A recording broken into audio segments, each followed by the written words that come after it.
Hey, welcome back. So this video is all about dictionary methods. Just like with lists, as we saw in the previous section, there are a bunch of built-in methods we get for free that we can use on any dictionary. Fortunately, there are fewer that we need to know about. There's kind of a lot in the list section, but I still decided to split this up into two videos just to keep it more manageable and shorter.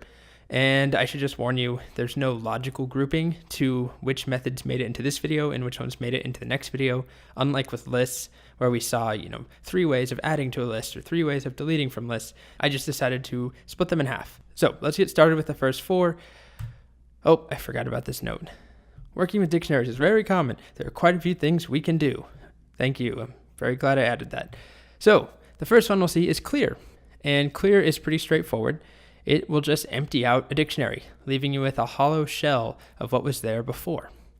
So we could have a dictionary, we create it using the dict syntax, and we run d.clear, which is what we saved the dictionary into, and it just empties it, and there's nothing left. So over here, I think I have instructor still.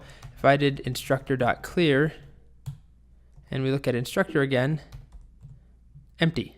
All that hard work gone. Okay, that's that. Next up is copy.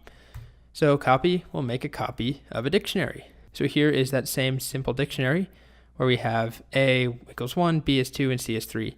We save it to a variable called D, and if we run d.copy and we save it to another variable, you'll see it makes a copy, a clone that looks exactly the same, contains the same data, but just like with lists, when we were copying lists, they look the same, and double equals is true, but if we use is, they are unique objects in memory. They're not stored in the same place. So let's do this example here just to show that. So here we have D, and I could do C. I'll just call it clone instead of C, equals d.copy. And if we look at clone and we look at D, they look identical. And if I do clone equals D, that's true. But then if I do clone is D, that's false. If you don't remember when I covered double equals versus is, there is a video all about it pretty early on in the course. I don't remember exactly where. I think it was in the section about strings. Essentially the difference is this tests for equality of values and this tests for equality in memory if they're actually references to the exact same place in memory, which these are not. Next up is from keys, which let me just warn you, it's kind of odd.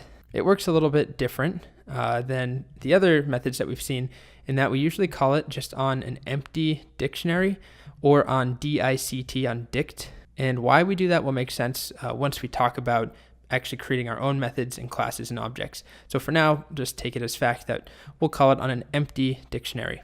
And we call dot from keys. What we do is we pass in, let's take a look at this second example first.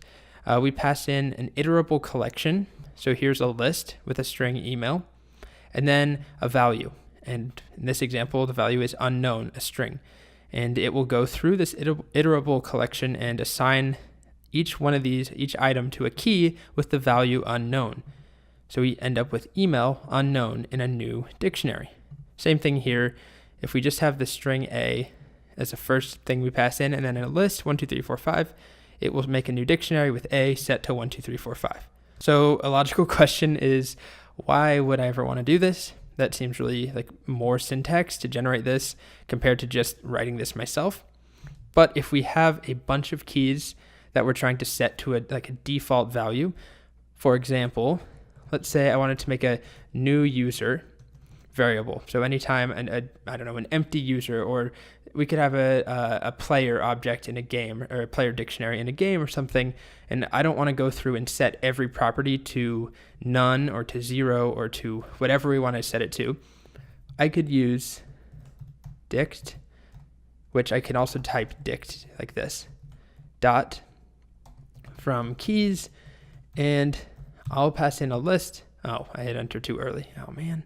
Let me go back. So I'll pass in a list, and let's just do things like name, let's do score, let's do email, and how about profile, bio, or something like that. Okay? And then we can set them all to something like, we could do none initially, but I'll set it to a string just called unknown. And I can hit enter. And if we look at new user now, you'll see that we have name unknown, score unknown, email unknown, profile bio unknown. So it's a way to programmatically create, usually it's used to create default dictionaries to assign values, initial starting values to properties. And just to show you, if I did have an existing dictionary, which, well, I have new user, if I wanted to do new user dot from keys and do the same thing, let's add a single value of phone and then also set that to unknown.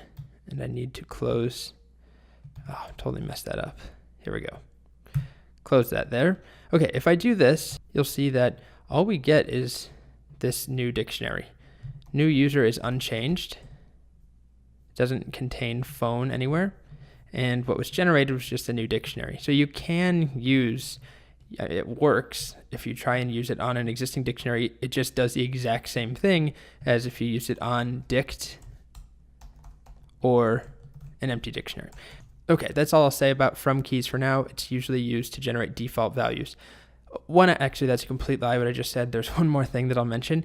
If you don't pass in a list or some of the other iterable collections we'll see, for example, if I do the same thing up here, but instead of phone in a list and I do phone like this, it's going to try and iterate over the string. And a string is an iterable collection, and it will do, or an iterable object. I get P-H-O-N-E. So just worth knowing that if you are trying to do a single value, even though this won't throw an error, it's best to put this in a list. We could do the same thing also, let me just point this out, with range. Let's go from 1 to 10, just like that. And now I get all the keys from 1 up until 9. So strings, lists, ranges, as well as some of the other iterable collections we'll see in the next section are all valid here. Okay, enough of from keys. Next, we have get. Now, out of all of these, I think get is the most useful. What it will do is, if a key is in a dictionary, like in this case, A is, we run d.getA, it will give us the value, which is 1. But if it's not in there, like here, d.get no key, which doesn't exist, it gives us none rather than throwing an error. So this is what I was alluding to in the last video when I said you could use in to test for the existence of a value or for a key, but get is a nice method that is easier, more simple to use. So let me show you a quick demo. Do I still have instructor over here? Oh, I emptied it out. Okay, well, I just pasted it in, and now I have instructor. And I could do something like instructor.get, and then pass in a value like name, and it will give me the name Colt. But if I try and do something that doesn't exist like email, it gives me none, which we can actually see here. But if I try and run the same thing and save the result into a variable called result, and I look at result, nothing changes, but I can do result is none, and that is true.